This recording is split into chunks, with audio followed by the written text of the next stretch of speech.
នឹកមិនអាចជួបនឹកមិនអាចប្រាប់វាឈឺចាប់ខ្លាំងណាស់ព្រោះតែនៅពេលនេះ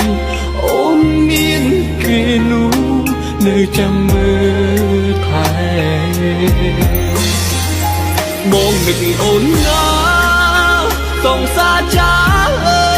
យបងចិត្តឈួតហើយអូនមានដឹងទេបងឯកាណាមានអូនក្បែរវិលវិញម